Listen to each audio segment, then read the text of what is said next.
Okie I dokie. think I have all the extraneous phones out of the room, and turn my cell phone off.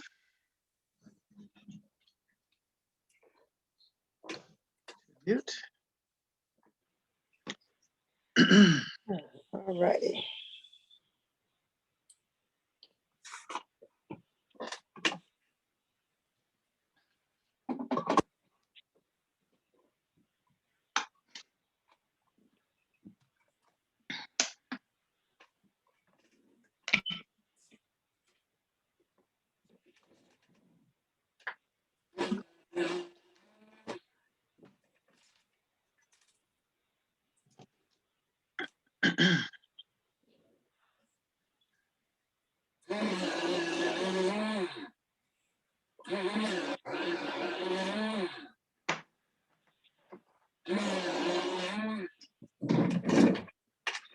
And we should put everything on mute when we're not talking.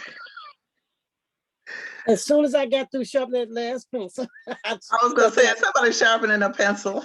Stop it. I put it on mute right after. Thank you.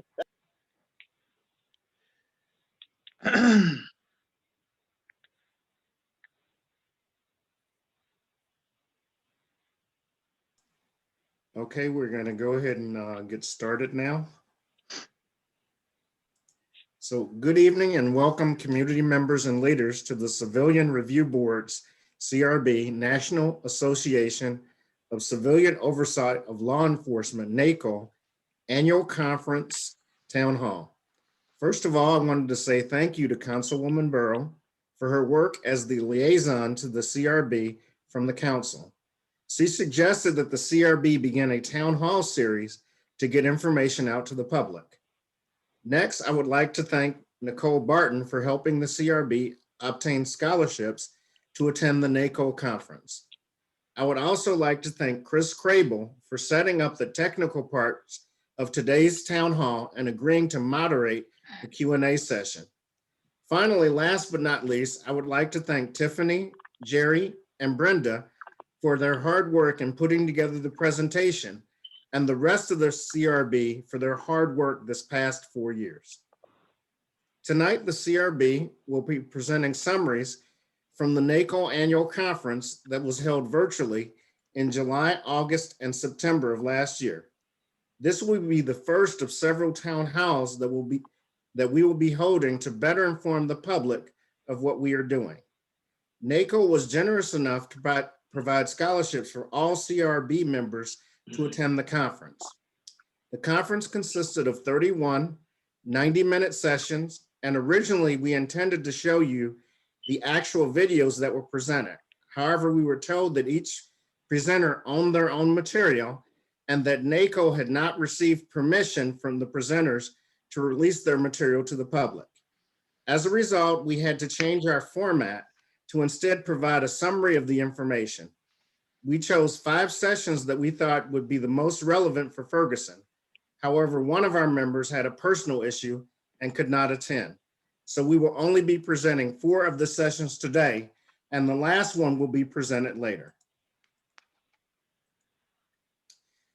We have allotted a total of 90 minutes today for the town hall. Each presenter will take approximately 10 minutes to give a brief introduction of themselves and present the material.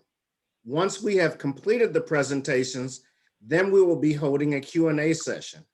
We ask that individuals provide questions in the chat window and note which presenters they are addressing the questions to. This would allow you to ask your questions as you are thinking of them, even though we will not be answering the questions until the last session has been completed. We will answer any questions that we can after the last presentation, and any that we can't, we will record for later response. The session will also be recorded and available on the Ferguson City website for anyone to review. Once the Q&A session is complete, I will be doing a quick wrap up at the very end. So a little information about my background. My name is Eugene Franks, and I am the chairman of the Civilian Review Board. I have been on the board since its inception in 2017, and have held the vice chair and chairman positions. I was born and raised in North St. Louis. When I was 18, I joined the Navy and then received a scholarship to attend Miami University in Ohio. After graduating from Miami, I was commissioned as an officer in the Navy and served for 25 years in a variety of locations, both stateside and overseas. In 2012, I took a position at Scott Air Force Base in Illinois, and I purchased a house in Ferguson, Missouri. After the Michael Brown incident, I wanted to take a more active role in the community, so I applied for and was selected as a member of the Civilian Review Board. So the first presentation will be by Ms. Brenda Young, Implementing Procedural Justice, Strategies for Analyzing Police Stops. Hi there, my name is Brenda Young, and I am a member of the Ferguson Civilian Review Board. I have also been a member since its inception in 2017. I served first as the chairperson, then as a co-chairperson, and now I'm a member of the board. I've been a resident of Ferguson since 2004 and a proud homeowner here in the city of Ferguson. Well, let's get started with this presentation. You'll be able to see on the slides the original presenters' names.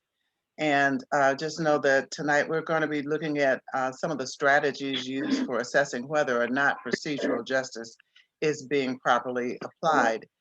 Not only did I use the presenters' materials, but they also had recommended some reading materials. And so I included materials from the LAPD task force, and also note that the recommendations from the LAPD and some of the things that they implemented were the result of the 2015 Presidential Task Force on 21st Century Policing. Next slide, please. So first we should define what procedural justice is. It is a consistent method of operation in which community members are treated fairly with dignity and respect in every law enforcement encounter.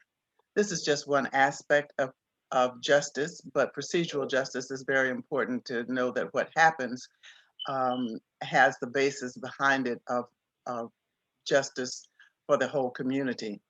This principle of procedural justice, when embraced, promotes positive organizational attitudes inside the police department. It gives police officers clear expectations. They are trained to the tenets and the principles of procedural justice. And police officers are not hesitant, or they have confidence to apply what they've been taught and what they've been trained to. And it puts everybody on the same page. Also, procedural justice bolsters good relationships with the community. By using those principles, there's a perception of fairness in all of the interactions with the police department. It also enhances the officer's safety. People that feel that they're being treated unfairly are more likely to be angry, to be non-compliant, non-cooperative. And so we believe that the greater the feeling of fairness, the less anger, and less anger leads to greater safety for the officers, greater compliance, greater cooperation, and greater satisfaction with the interaction. Procedural justice allows the organization to embrace continuous process improvement. Officers know exactly what's expected of them. They also are receiving procedural justice, so they feel that they're being treated fairly. And I think that's an important factor to remember. Also, officers can be trained to procedures, fair standards, and it helps to evaluate whether those procedures are being effective and where there need to be changes. This definition expresses what should be the basic expectation of all people in all interactions with the police department and its representatives. Next slide, please. Perception counts. Research supports the premise that a person's belief that they have been treated fairly during an encounter or a proceeding is often more important to establishing a sense of legitimacy than is the outcome of that encounter or proceeding. In other words, people perceive the stop as legitimate. And even if they don't get the preferred outcome, if they have to take that ticket or whatever else the outcome is, as long as they believe that the law was fairly applied, they will have a greater satisfaction and a greater feeling that the interaction was legitimate. Next slide. There are 4 tenets or principles and beliefs that help procedural justice work. First, there has to be a feeling and an actual trustworthiness and well-intentioned motives, and that the person can understand why the action is being taken. Also, people should be treated with dignity and given a voice or an opportunity to explain their side or their perspective during the encounter.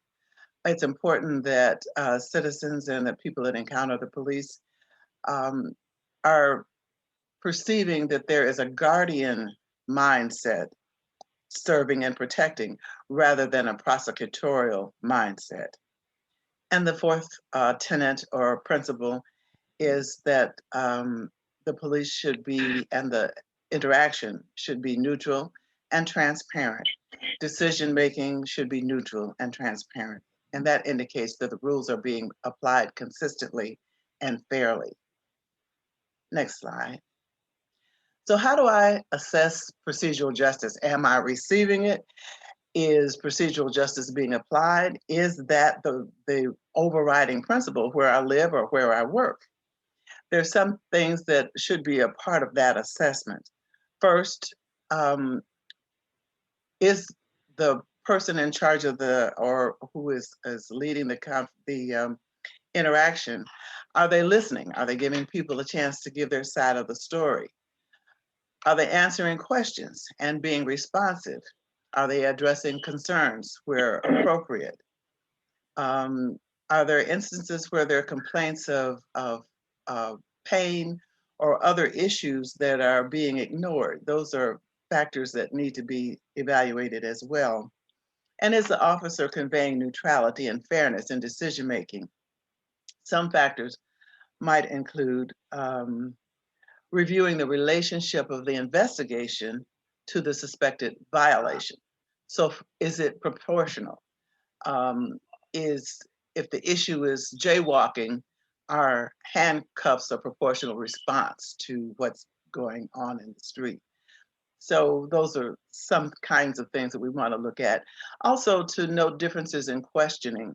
One of the things that was highlighted in the conference session was that there are some unwarranted questions that are sometimes asked, even though there's not a real basis for the question. So asking questions about parole or probation, asking people about the meaning of tattoos that they have, or pressing for a consensual search of a vehicle, for instance, might not be expected based on the factors of the stop.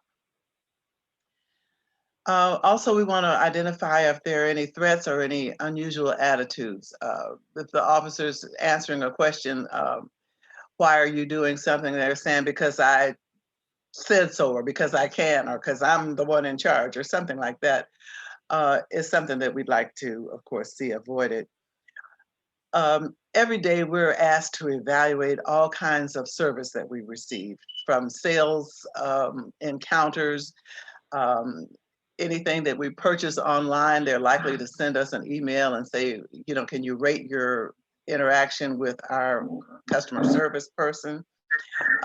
Your Uber driver, your Airbnb, all of those kinds of things, they have numbers or stars behind their evaluations that tell them how they're doing, how good a job they're doing. And of course, we, as the city of Ferguson, would like to have the highest marks possible. We're aware that both citizens and police officers may be acting based on expectations, positive or negative. And positive expectations are likely to equal better interactions and relations. So we want people to get used to having positive interactions so that they have positive expectations. Next slide. So what should we look for in reviewing stops? Of course, as members of the board, we are frequently looking at body-worn camera footage, and we're also evaluating complaints. We're reading reports of investigations and so forth. And there's some basic things that we want to look at the very beginning. So we're looking at the basis for the stop. Did the officer sufficiently articulate a basis that met the standards of a reasonable suspicion or probable cause? That's the why. So the first thing we're looking at, why the stop in the first place. And then we're looking at what happened during the stop. Was it a consensual encounter? Did the stops document what seemed to be consensual, or did there appear to be anything that was inconsistent with expectations? Was for instance, if a vehicle was searched, was that search truly consensual, or was it the result of pressure or deception? Sometimes those things can cover a lack of probable cause in the first place. Citizens should know the law as well so that they have an idea of what to expect and what is reasonable behavior and what are reasonable questions to them. Even if the encounter is polite, it might not be reasonable. And so everyone being cognizant of what should be in a stop or what should be part of a stop is an important factor. So we look at the why, we look at the what, and then we look at how. What actually happens after that stop? We're looking at things like the reporting. Was the report detailed? Was it timely? It's important that details are written down as quickly as possible. We want to know that the body-worn cameras were activated and deactivated according to the training. Documentation is a great idea, and it is a great tool that we are finding for everyone involved. It is a great protection all the way around. The police officers are able to establish their behavior. They're able to establish that they follow protocol and training and so forth. And it gives a record that is more reliable than just hearsay or remote memory. And that also gives better outcomes because people can go back and take a look. And sometimes your original perception when you look at the body-worn camera footage or when you go back over a report, sometimes your memory is not quite as perfect as you would have thought. And so those things are good to have in our record. Next slide, please. So very often after we take a look at all of the documentation, much of what happens over the year, or to give us an overview of what happens in police procedures in the city, is expressed in statistics. And so that is where we're actually looking at the numbers. And it's longitudinal, meaning that we are looking at what happened over 6 months, over a year. Sometimes things are done quarterly to review. But it is one step removed away from the, say, the police report. So statistical data can help form evaluation guidelines. It can help inform training. It can say what things are working well and what things need to be submitted for retraining, or what trainings need to be reevaluated or changed. It tells you about the effectiveness of the training and of the behavior of the officers. And it's also a help in reviewing complaints. So we're looking at the underlying police performance, whether the stops were justified or unjustified, warranted or not. We take a look at the stop itself. And there mentioned something called a hit rate. And that is when there's an indication after the stop of illegal behavior or criminal activity. And they've not just in Ferguson, but around the country, they found that there really was a problem with stops from the standpoint that, for instance, people of color were stopped more frequently than Caucasians. But when they looked at where contraband was found or other illegal behavior, they found that white people had a higher incidence of that. And so it's important that we out here now. we look at all of that documentation. If there is no criminal activity, is the hit rate similar along racial or ethnic or other lines? Next stop, please. I mean, next slide. No, I ain't heard from him either. Okay, someone has their microphone open, and we'd appreciate it if you would close it until as we move on. All right. Also, we're looking at analyzing the stop data. There's some key considerations.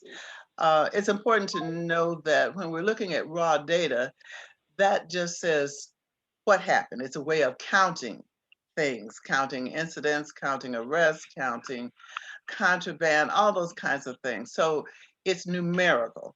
And so that says how much, but that doesn't tell us what that data actually means. That really requires some interpretation. So what's the underlying performance, and is there disparate impact? Impact is how does it affect the community? So that could include who is stopped. It can include racial or ethnic background, that kind of thing. So we are looking at incidents, but then we're applying who is being affected by the numbers that we're looking at. Also, we could be looking at disparate treatment. So not only who was stopped, but what happens. Are certain people stopped more frequently? Are they searched more frequently? Are they handcuffed more frequently or set on the curb? And do stops last longer for some people than for others? And so we need to look at all of the demographics around that to see how the effect of how the law is being applied and to interpret the numbers that we're looking at. And so the raw data is never all that we need to look at. Next. Oh, and I also wanted to mention, and was mentioned in the training, there was a landmark case called Terry versus Ohio. And there were two things that they found that came out of that case. One was that an officer needed more than just a hunch or a feeling to make a police stop. There should be some quantifiable, identifiable types of things that say, because of this reason, I made a stop.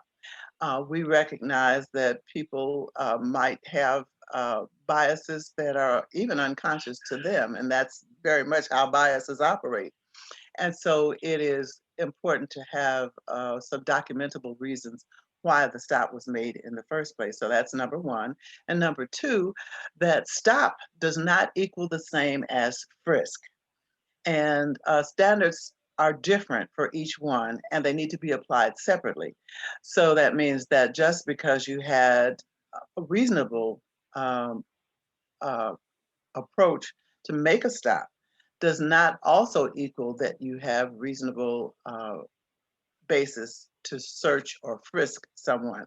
Those are two separate things, and they have two separate sets of criteria. Thank you. Next slide, please. So again, we're in this half of it, we're looking at analyzing the stop data. And they recommend, and the person that was doing this part of it is a person who is very skilled and experienced in identifying and interpreting data, raw data. And he emphasized that it was really important that we take a look at every kind of a window, every perception, every prism or filter that we can look through, because you can get a different skew based on how you're evaluating the information. It's very important that demographics are being taken into account the population that's being policed, the population of the town. If you live on an interstate, the population of people that pass through your town, those kinds of things are important to be able to make inferences from the raw data. Also, it's important that we partner with seasoned data scientists and academics. This is a scientific process, but it also involves a lot of sociological information that needs to be interfaced with the raw data that we receive. We want to look at how many occurrences of a certain thing happen, but also what value is assigned to the statistics. We want to look at whether or not we're looking at an incident or if we're looking at a trend, and the statistics help us to determine that. It's important both that we not overstate or understate what our analysis can and cannot determine. Statistics are vital to our understanding. They should be included in all evaluations to give a more complete picture of the impact and the quality of policing in our city. Thank you very much for your attention. Okay, the next section will be an overview by Ms. Tiffany Bush on Naco, Session 10, Police Oversight, Our Youth Giving People a Voice in Police Oversight. Hi, good evening, everyone. Thank you for joining us this evening. Yes, Eugene stated, I'm Tiffany Bush. I have, let's see, so I've lived in Ferguson since 2006. My kids and I have two kids, a 21-year-old and a 17-year-old. I've been on the review board since its inception in 2017. I've been the secretary and now I'm the vice chair. And I'm also active, just active in the community. I serve on our school board, Ferguson Florissant School Board as well. And so I'm going to go ahead and run through these slides. I'll try to slow it down a bit. I'm a little nervous, so you guys, just bear with me a bit. Let's see. So the NACO, so I think it's fitting that I'm doing the portion about our youth and oversight, with my current role within the community. So we presented this back in, this was presented back in August 4th, 2020. Our original presenters was Christopher Mitchell of the New York City Civilian Complaint Review Board. And so we're going to just cover some of the highlights of their presentations, and we'll look at some results from the unit panels. And we'll also, show how some of this relates to us here in Ferguson. I do want to remind everybody that questions and feedback are welcome, but if you could hold them until we're done with the complete presentation, that would be greatly appreciated. Next slide, please. And so speak up and speak out panels and discussions. So there were a couple of panels that were held. One was held policing in and around schools, and then we did street encounters and stop and frisk. We had 12 smaller breakout sessions that were co-led by youth advisory council members and academics, advocates, and attorneys, and they're all focusing on a variety of topics surrounding policing. And, with everything that's going on right now within our communities, nationwide, I think that it's critical, it's imperative that we gather that information from our youth, that we give them a place, a safe space to be able to talk about how these things affect them. A lot of these things are happening to them, they're witnessing them. And, it's important that we take into consideration what they have to say. And so just what also occurred was we had 12 smaller breakout sessions. Oh, I already did that, sorry. Attendees had the opportunity to join breakout sessions focusing on a variety of topics. We had breakout session leaders, included leaders from Generation Citizen, the New York State Attorney General's Office, Project Unity in New York, and the NYCLU and IDEO org. Next slide, please. So, policing in and around schools. So, we had some panelists, they were ages 12 to 16, discuss wanting to feel safer around school safety officers and the need for more mental health support and services and their perception of inequity and how different schools are policed. And this right here, you know, we there's so much to be said about this. So, you've got 12 to 16-year-olds who, they have encounters with police officers. I believe that there was, if I'm trying to recall it, there was a situation where there were some officers that were, there was a young kid who was approaching a group of older males, and the young kid just kind of gave somebody a high five, and there were some officers that were observing the interaction, and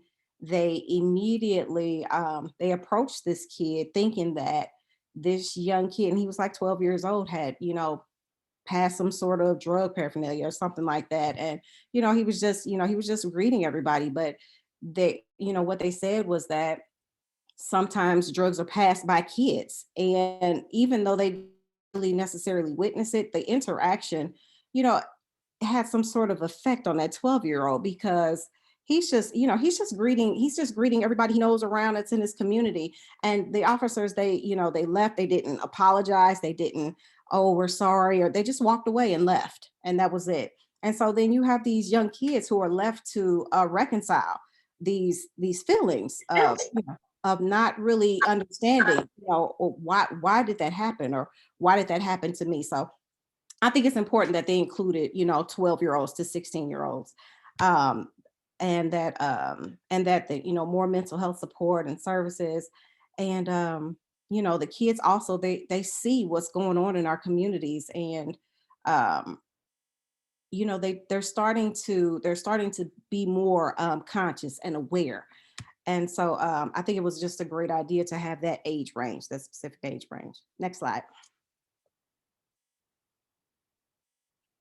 And so they also covered panelists 18 through 24. They discussed their personal encounters with police, sharing that a lot of them had interactions with officers at quite a young age. They expressed feelings constantly of being profiled just by being young men of color, and what they felt was hyper policing in communities of color. Next slide, please. So each panel began with the moderators polling the audience on questions about policing. And then the participants in the room were able to share their opinions through Poll Everywhere, responding to different polling questions. Next slide. So, community policing, how close are you to the police officers in your neighborhood? So, this was a direct result of one of the polls that was one of the questions that was given to our panelists. And, as you can see here, we've got, 51%, over half, that, they avoid officers in their neighborhoods. And then we've got, another percentage that's pretty broad as well, 46%, no strong feelings either way. And then you've got a small percentage that, they say they're friends with their officers. Next slide. Police safety. So do you feel safe calling the police officers? Uh, Overwhelming. So you got 50% that say sometimes, 36% that say never, which speaks volumes. And then you've got 15% that says always. Next slide. So neighborhood police station, do you know the name of your neighborhood coordination officer? And so I know that here in Ferguson, we don't have a neighborhood coordination officer. Um, and that's, got a lot to do with staffing right now. But you've got 76%, I'm sorry, that say no, they don't know. And 24% that say, yes, they do know. And so that 76% that don't know, as I think it's just indicative of the fact that you've got a lot of people don't feel safe calling them, don't feel safe calling the police. Uh, Therefore they don't really look into who's doing what, or or care. about who the neighborhood coordination officer is. They try to avoid them. So, you know, that's, I think that speaks volumes. Next slide. And so key takeaways. And so for Ferguson, you know, what I gauge from all of this is young people, particularly young boys of color, you know, they feel targeted and harassed by police detention, even if those actions are legally justifiable. This is especially true when young people are targets of police detention for behaviors that are common among kids in all neighborhoods. Like I said, you know, before I started off, I've got a 15-year-old, I've got a 21-year-old, and they have a lot to say about their encounters with police officers. Of course, I try to, you know, you know, speak to them in a way where they, you know, they aren't afraid to ask questions and, know their rights. But they, you know, they're just, you know, the young people have a lot to say. They have a lot to say, and it behooves us, our communities, for us to listen to them and not ignore them, not leave them out of the equation. They're, you know, they're they matter. Our young people matter. And whatever we do, if we don't engage and get our young people to understand how all of this works, our civic duty, our responsibilities, our police officer, all of that, what are we doing it for? Young people should be a part of the solution when it comes to the policing of their peers and their communities. All parties, from oversight bodies to police departments, should make an effort to involve youth, particularly boys of color, in conversations around policing. It's important to establish a public education plan, regardless of your size of oversight organization. A genuine and consistent presence in the community will help build established, meaningful partnerships. So, you know, with that said, I think we all we understand that we need our young people to take an active role. We need to be able to train them up so that they can continue this work on. And I'm grateful that the review board was a place for me to really learn a lot and glean a lot. I started this journey not necessarily knowing exactly what it was I wanted to do. I just knew I wanted to help in some way, and I'm grateful for the opportunity to be able to serve and help in any way that I can. I think that's it. Is that my? I think that's it for me. Yeah, that's it. Okay, I just wanted to have a quick note. Mhm. Anyone who is interested in asking questions of any of the panelists, please use the chat window. We prefer if you can do it during the presentations. That way, once we wrap up everything, we can quickly move into the question and answer session. Now we will have an overview by Mr. Jerry Noel, NACO session 14, Calming a Crisis, Strategies to Reduce Use of Force. Thank you, Eugene. My name is Jerry Noel. I've been a 20-year resident here in Ferguson, married for, next year it'll be 50 years. My wife will be pleased that I know that. 3 grown sons and 3 grandchildren. Some of you may know me as the former owner, now retired, of the Ferguson Bicycle Shop, which I had in Ferguson from 2011 to 2020. I was part of the CRB task force from 2014 to 2016 that the City Council set up to study whether Ferguson should have and what form a civilian review board should be. And we gave recommendations to the City Council. And then I was appointed to the board in 2019. So I'm on my first term as a representative from Ward 2. So we're going to look at session 14 of the annual conference. The annual presenters were 2 officers, one from Las Vegas Police Department, the deputy chief there, and one a sergeant with the LAPD. We'll cover highlights of their presentation, their answers to questions that were given to them, and some strategies, specific strategies that their departments are pursuing to reduce the use of force, and show how some of this relates to us here in Ferguson. And as Eugene said, comments, feedback, and questions are welcome. Next slide, please. So what do you think of when you think of policing? I've got a few suggestions there, maybe asking directions, maybe the flashing lights behind you and you're not sure if you're the one that's supposed to pull over and stop. A common view nowadays in Ferguson is, why aren't the police stopping all the speeders? You hear that a lot. But for some people, when they think of policing, they think of the use of force.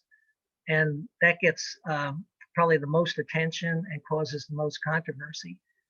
So when force is used, there's 3 questions that should be answered. Is it necessary? At what level? And against whom? And these questions about use of force should be answered in 3 places. First, in policy, before force is ever used. The Ferguson Police Department has rewritten virtually all of their use of force policies under the guidance of the Department of Justice in order to conform to best practices in constitutional policing as specified in the consent decree. And so those questions are answered in those policies by a force review board, secondly. So after force is used, a force review board should review that use of force. And Ferguson Police Department is mandated by the consent decree to have a force review board.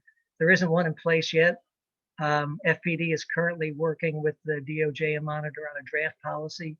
And the hope is that a force review board will be operational by the end of the summer. And then lastly, by civilian oversight.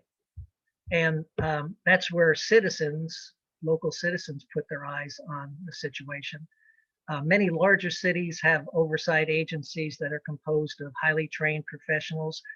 Here in Ferguson, our CRB is composed of ordinary citizens, Brenda, Tiffany, Eugene, myself, a few others, volunteers.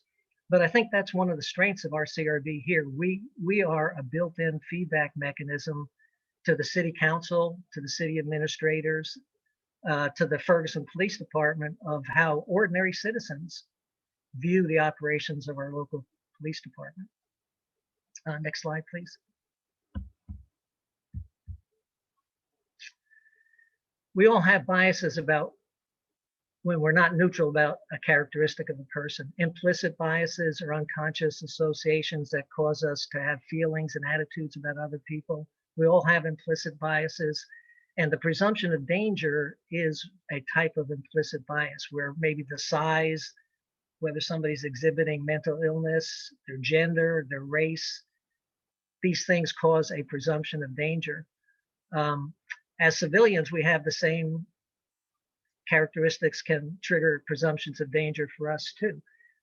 It's a challenge when a police officer has a presumption of danger in a situation because that may lead them to be more likely to use force. Just as a exercise, just think about yourself. What are your triggers of presumption of danger? One of the ones I've recently developed is gas stations. I'm very careful when I go to gas stations now because there's been so many carjacking incidents in gas stations. So I have a slight presumption of danger and carefulness when I go into a gas station. We've all heard people in the St. Louis area express fears about going downtown. There's a presumption of danger. So those things, add up in our minds and our actions. Next slide, please. The police are allowed by law to use force, weapons, in some circumstances on other people. Ordinary citizens are not allowed to do this. We would go to jail for that. And because of this power, with this great power comes great responsibility. The list of responsibilities that are given here are directly from the speakers. These are responsibilities that they felt like their police agencies needed to adhere to. Being humble enough to take a hard look at their practices. Being humble enough to talk to their severest critics, the NAACP, ACLU, family members of those who've had force used on them. These officers giving the presentation all felt these were important points that their departments were paying attention to. The Ferguson Police Department has been taking a hard look at its practices. It wasn't because of humility, it was because of the consent decree. And I think our hope is that going forward, FPD would cultivate an attitude of humility going forward into the future. That's my hope anyway. Next slide, please.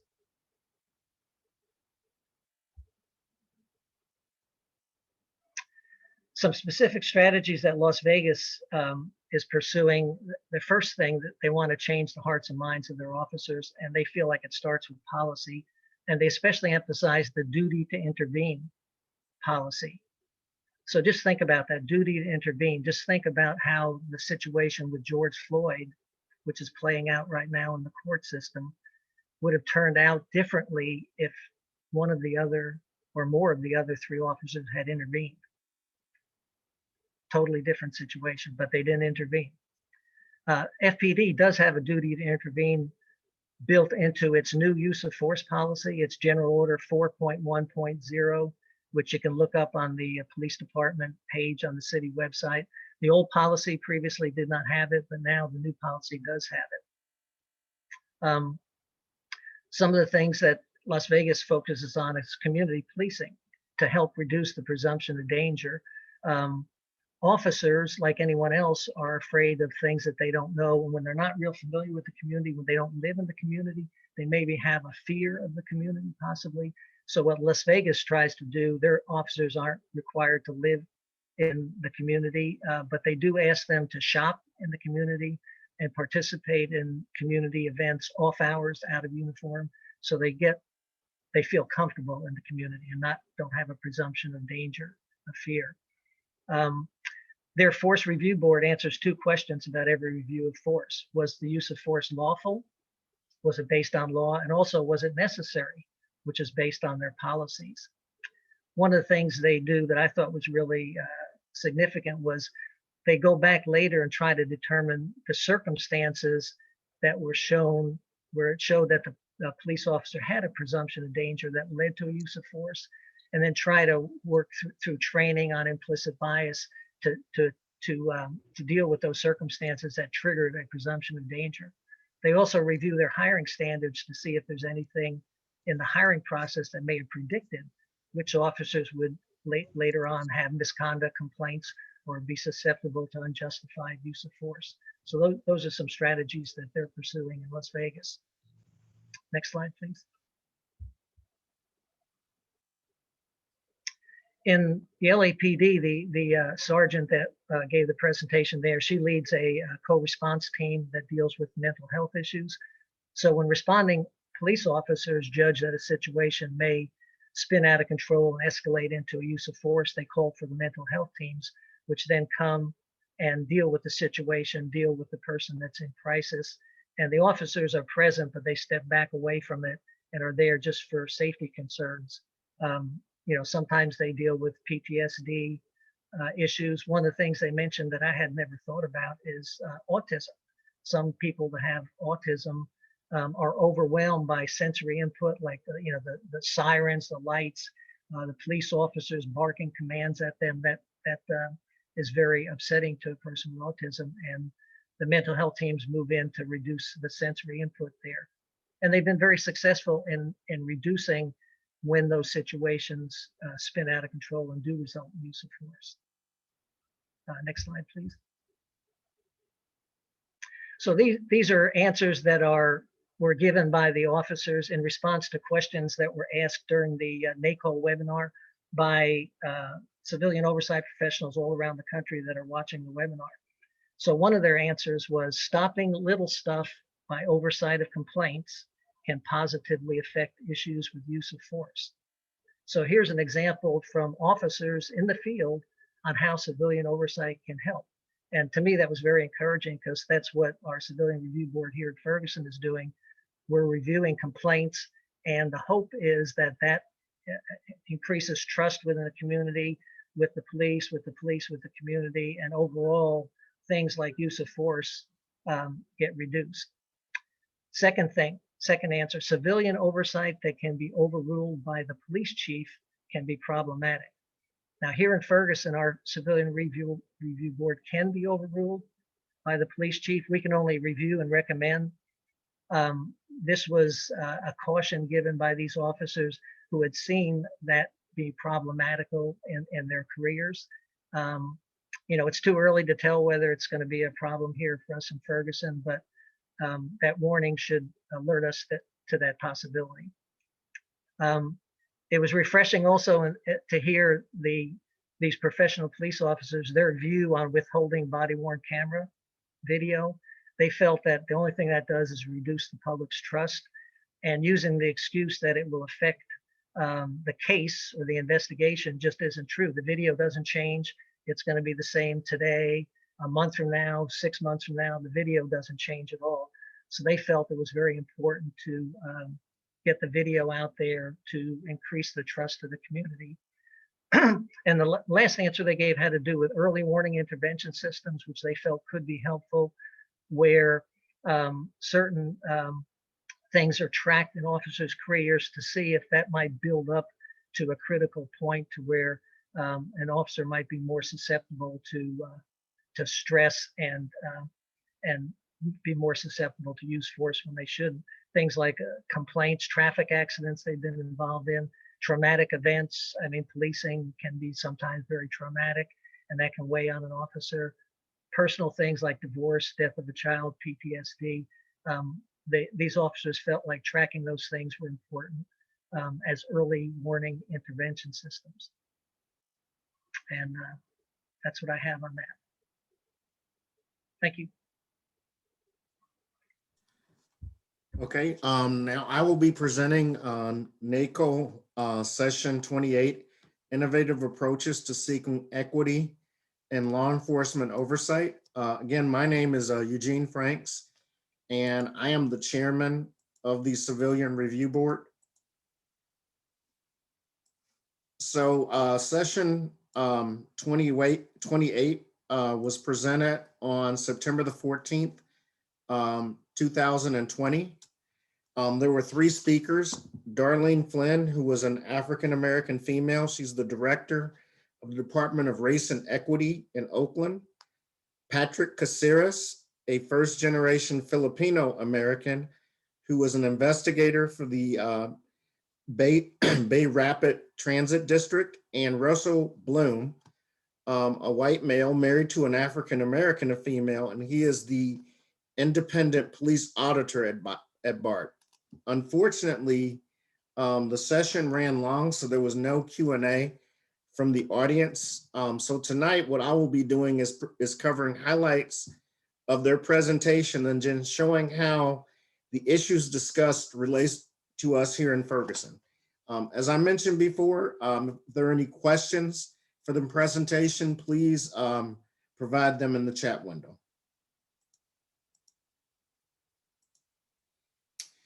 Darlene began with a quote from Martin Luther King about justice. Essentially, if we do not have justice, then we can't have peace or equity. She also talked about the difference between equality of opportunity versus equality of results or equity. She used the example of high opportunity workshops versus low opportunity workshops to illustrate the point that people don't always start at the same place, and that government leaders need to ensure accommodations are made in order to achieve equity. The current movements that we are seeing in the wake of the death of Trayvon Martin, Michael Brown, and George Floyd are not new. They are simply a reboot of earlier movements. I included the picture of Asians for Black Lives Matter because Darlene made the point that movements need to be multicultural in order to be effective. Another good example of this are the Freedom Riders during the fight for protection of voting rights. The key is Blacks/minorities need to be out front, but they need the support of others in order to be effective.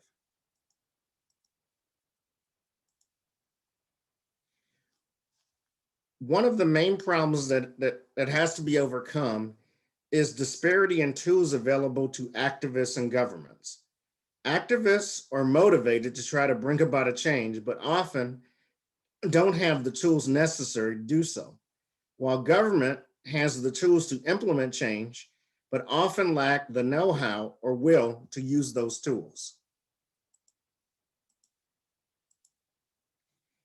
In order to close the gap, there needs to be understanding of the real situation, and that calls for a list of working assumptions that government leaders must understand to effectively bring about justice. Those include the fact that race matters, policies often create barriers to opportunity, equity gaps can only be closed through the intentional focus on race, increasing opportunity in all areas leads to more equitable results, and you need the right message, analysis, and tools, along with the will to work towards racial equality.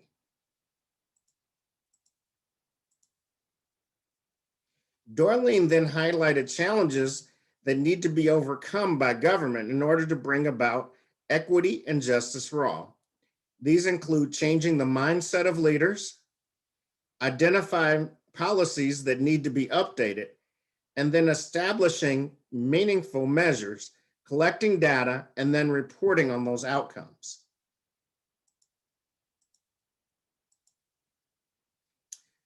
And then she listed some specific strategies in Oakland that they have taken in order to be able to bring about this equity. One is training the staff on the need for change, making equity a part of the framework of government, having speakers to talk about anti-racism, and then more importantly, bringing the community in to talk about racial equity, having technical assistance to support examining systemic racism, identifying opportunities and strategies to be implemented to combat systemic racism, and then coaching staff on how to develop meaningful metrics. The next presenter was Patrick Caceres. He's an inspector / auditor for the Bay Area Rapid Transit Authority. This is the police force for the mass transit city in the San Francisco Bay Area. His position was stood up in the wake of a shooting of Oscar Grant, an unarmed black male, by BART police in 2009. He also talked briefly about his life growing up in California as a Filipino American and how he saw things that showed there is inequity in the current system. He then highlighted a major problem with the Bay Area Transit Authority. Despite making up only 12% of the population, about 50% of the quality of life tickets are issued by BART to Black BART riders. And these include things like fare evasion, disruptive behavior, and smoking and eating. He then held a meeting with BART leadership to discuss the issue and come up with solutions. As you can note here, he actually highlighted many of the same things that Darlene did in her presentation as factors to be considered. However, the one thing that he felt was most important was establishing data sets for measuring the existence of inequity. The last presenter was Russell Bloom. He highlighted the fact that he is concerned with equity every day because he is raising 2 African-American males. He talked about a year-long effort between an organization called GARE, or the Government Alliance on Race and Equity, and their work with several California agencies. The outcome of the effort produced things that can be used by the agency to address and combat racial inequality. Again, the most important thing that he highlighted was the use of data to inform the efforts of government in achieving equity. Now there are some general efforts going on in Ferguson today. The list that you see here is not an all-inclusive list, but simply meant to highlight some of the work being done. I know that there has been training that has been held on implicit bias and also racial bias in policing. And the training on racial bias in policing specifically was a train the trainer course. So 5 Ferguson police officers were trained to be able to give the training to the rest of the police department. And the community was invited to both of those trainings. I think as Jerry noted, there have been a lot of revisions of the police policies, and each one of them include a session for community input. Right now, they're developing new data systems to create metrics to track racial disparities in policing. And this is also one of the efforts that the CRB has taken up. In our annual report, we always list statistics based on race for different categories of incidents. Finally, the city is developing training and community policing plans in coordination with civilian organizations. The final slide is actually a list of outcomes that Russell Bloom highlighted, but I thought that they were fitting for where Ferguson should be heading. One is creating institutional change. So changing the mindset from where we were before the consent decree to where we want to be now. Building allies for racial equality to join and support the work of police oversight. Normalizing conversations about race and the reasons why there are disparate outcomes. And then finally, making the world a more fair and just society for all.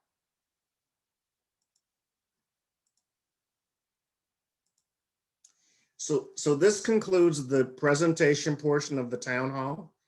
We'll be taking a short break to allow the moderator to go through the questions. Once the moderator is ready, we will begin the Q&A portion of the town hall. Thank you for your patience.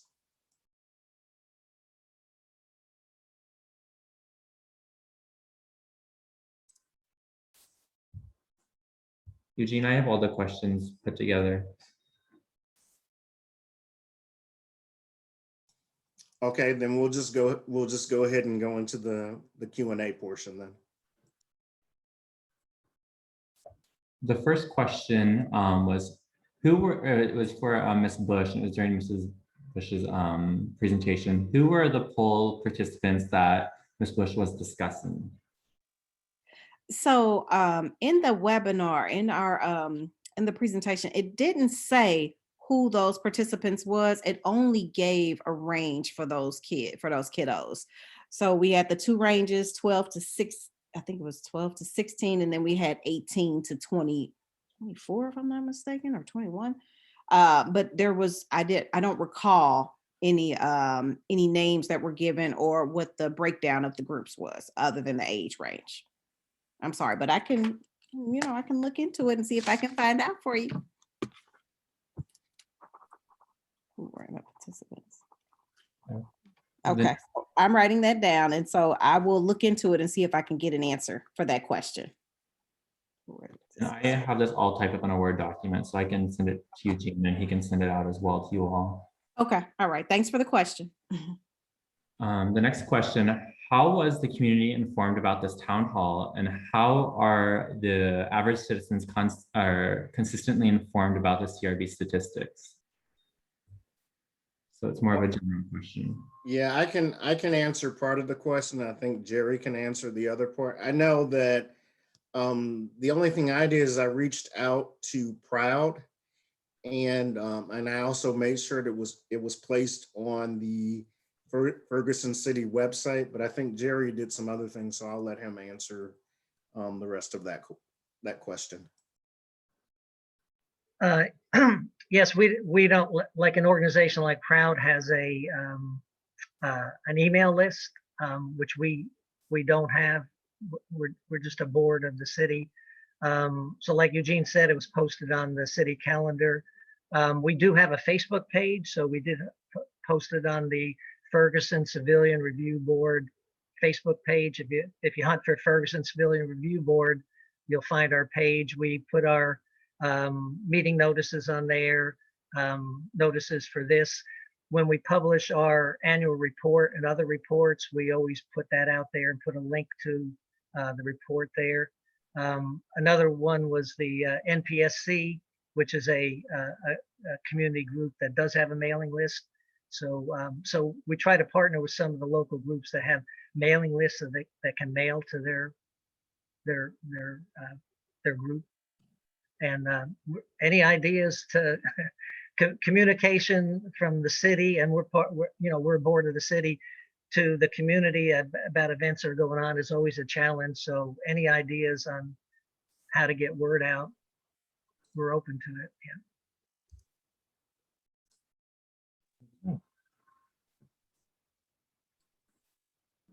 The next question, does the Ferguson PD have a mental health professional on staff?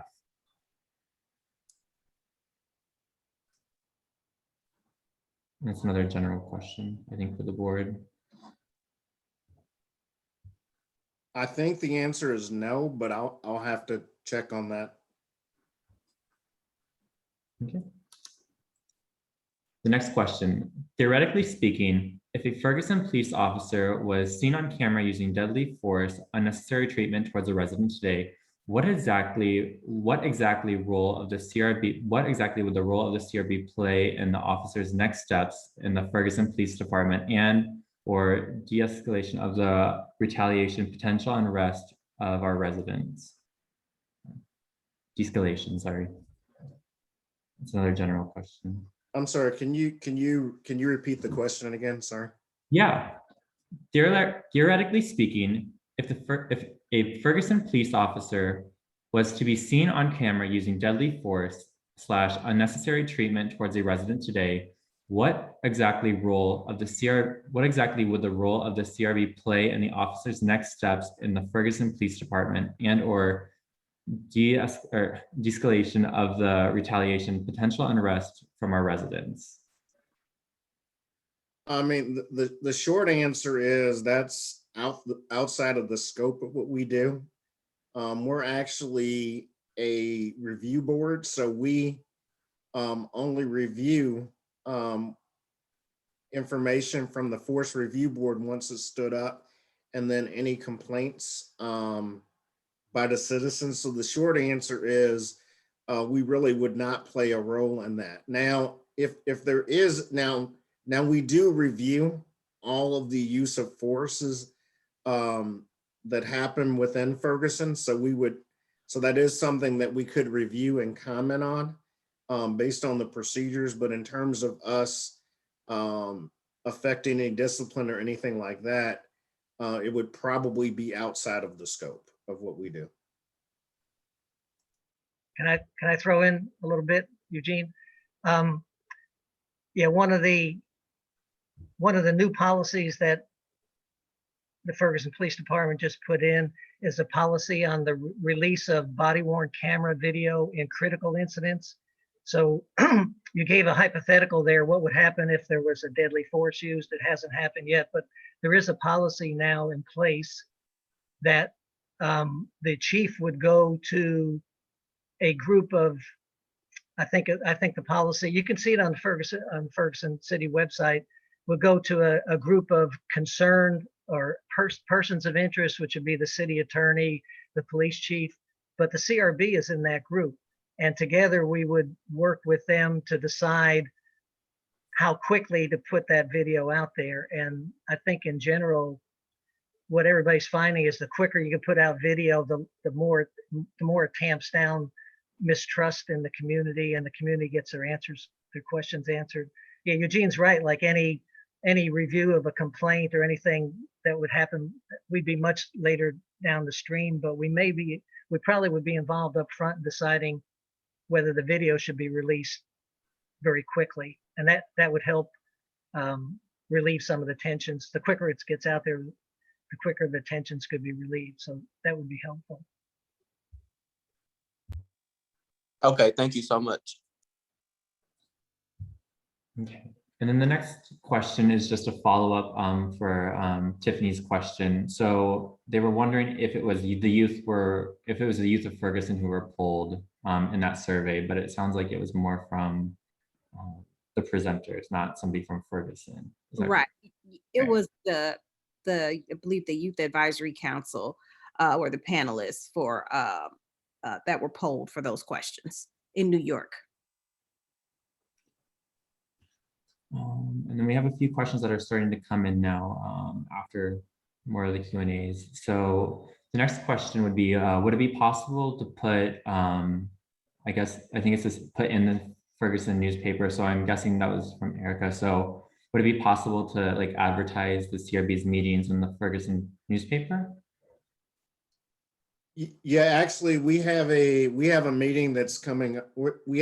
I was going to mention it at the end, but we have another town hall that we're going to be doing in May to go over our annual report. And we actually are going to be running a advertisement in the Ferguson newspaper for that. So the answer is definitely yes.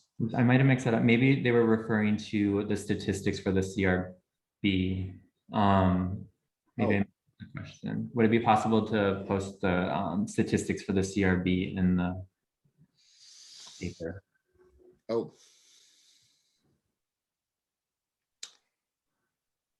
I don't think that's something that we would do, but we do have our statistics are in our annual report. And we do have a link to that in the in our Facebook page. And we also it's actually posted on the Ferguson city website. So they can go to the Ferguson city website under the CRB if they want to look at any of our statistics.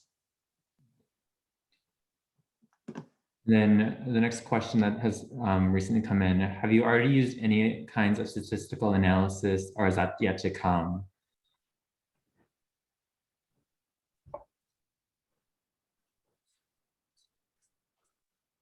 I think I'd have to have more clarification on that.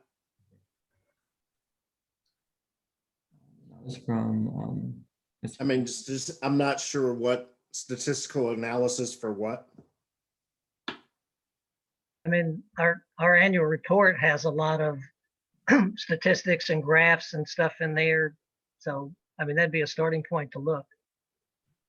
And if you didn't like the analysis, you could say, we want more.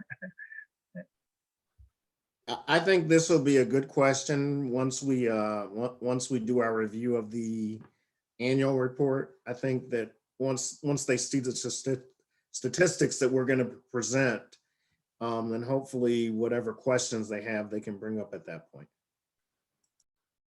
But that information is currently available, however, on the website. Is that right?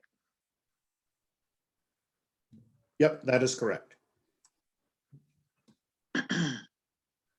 And one thing I would mention, before we put out our first annual report, which was last year, we did consult with a UMSL professor, Dr. Rosenfeld, who's a criminologist, and to see if we were on the right track with our statistical graphing, and he had some suggestions on how to make that more meaningful. So we're not statistical experts, but we did consult with someone who knew more about it than we did to help us out with that. And then would the CRB be able to have a presentation in the Ferguson City Council meeting to update the community about statistics in meetings? Was another question that came in.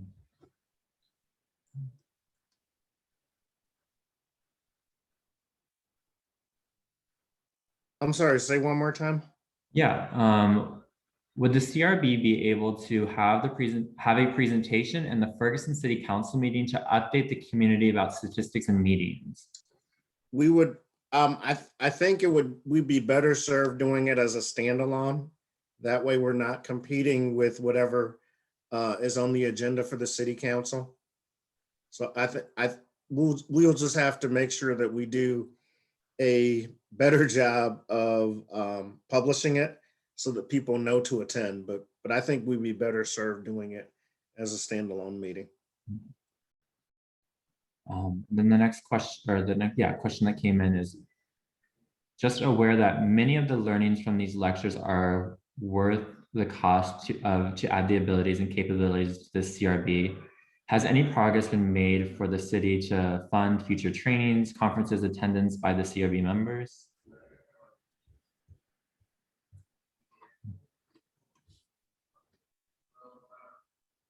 I think the short answer is no. However, we did receive scholarships from Naco to attend the last training. Also, I know that Naco does offer training from time to time that we have taken advantage of. And I believe that those trainings have mostly been free as long as you register ahead of time. So I think that's been more of the focus, but in terms of the city funding anything, I don't think that that's in the works right now. I don't know if Councilwoman Burrow has anything to add to that or not.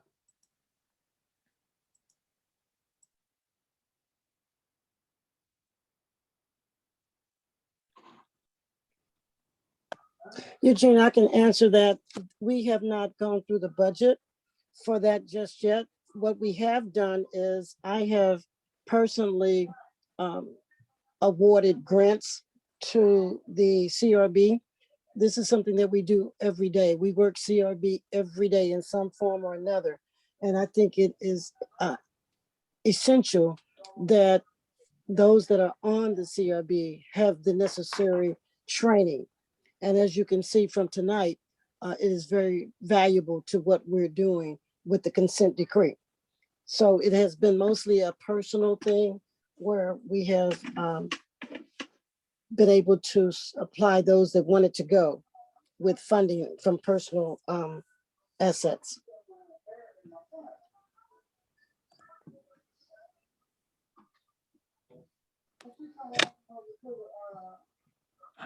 And some other follow-ups have come in. Just be aware that some people might not have a computer. And then another follow-up would be a presentation in the Ferguson City Council meeting will reach higher percentage of citizens. My dogs are going crazy. Will reach a higher percentage of citizens in Ferguson, and the community can have more questions and concerns that need to be addressed rather than a smaller pool of selected individuals. Or just some follow-up statements. But that is all the questions that have come in as of yet.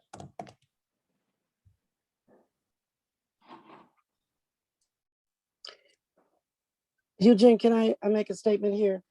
Yes, ma'am.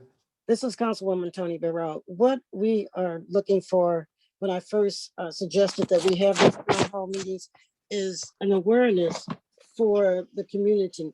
I would appreciate if those of you that are on the phone would pass the word, this is what we're doing.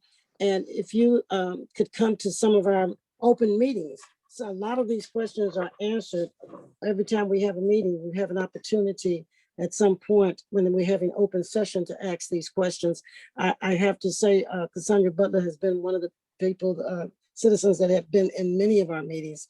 And I think we would appreciate it if you would come. I do want to say thank you to the panel tonight. Well done at a minimum.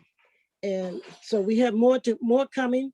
This is something that we will be doing until the completion of the consent decree.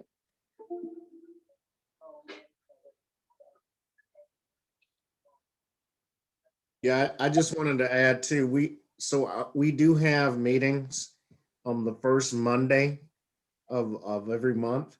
And we do have a time set aside for public comment. So if people are interested in asking questions of the CRB, finding out more about the CRB, I would encourage them to come to our meetings. So the meetings are always posted on the Ferguson website, and it's always the first Monday of the month at 6:30.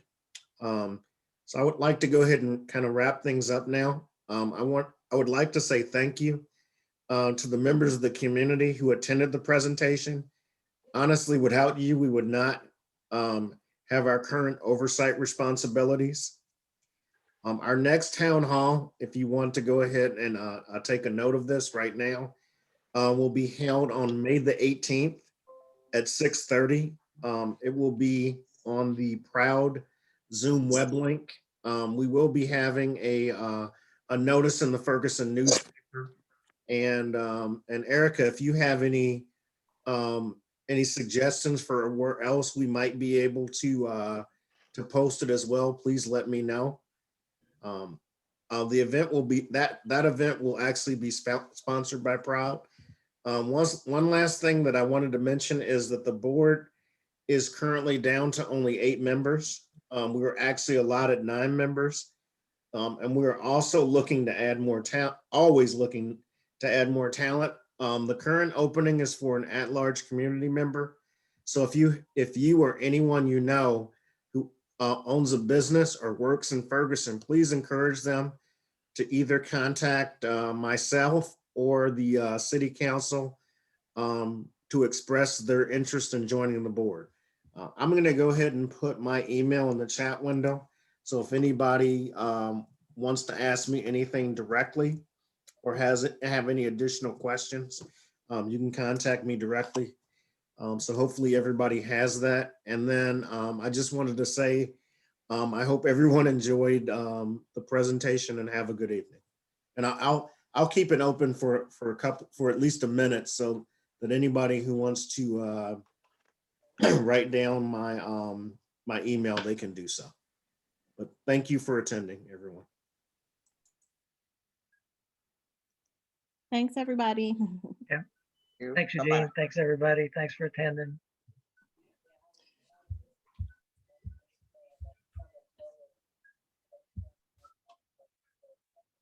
Eugene, I'm gonna take back the hosting ability so I can recording. Chris, thanks so much. Really do appreciate you. Thank you a lot. No problem. I love those dogs Yeah, of yours, thanks, by Chris. the way. Sorry, they were barking there. They've been quiet this whole time. Woof, woof, woof. The monsters. Let me tell you what I did. I gave my dog, I brought some bacon bits in here with me so he wouldn't clown. I'm down to my last bacon bit, y'all.